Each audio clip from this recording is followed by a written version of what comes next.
দেখতে পাচ্ছেন একটি বাছুরকে ইনজেকশন দিচ্ছি। বাছুরটি লাম্পি স্কিন রোগে আক্রান্ত।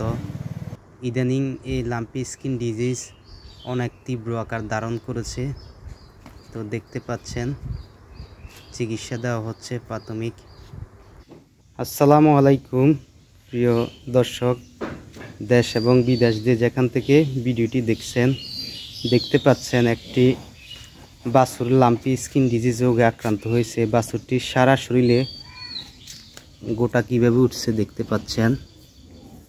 একদম একটি পা ফুলে গেছে এবং শরীরের কোনো অঙ্গ প্রত্যঙ্গ বাদ নাই, যে গোটা ওঠে নাই।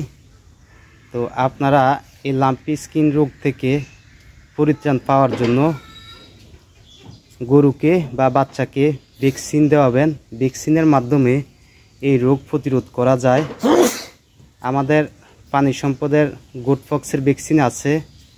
এই ভ্যাকসিনের মাধ্যমেও ভ্যাকসিন করালে এই রোগ মোটামুটি প্রতিরোধ হয়। এছাড়াও আমাদের বিভিন্ন কোম্পানি এই এলএসডি রোগের ভ্যাকসিন এনেছে।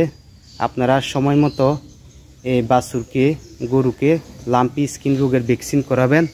এতে করে আপনার বাচ্চা এবং গরু সুস্থ থাকবে। তো সবাই ভালো থাকবেন। আল্লাহ হাফেজ। আসসালামু আলাইকুম।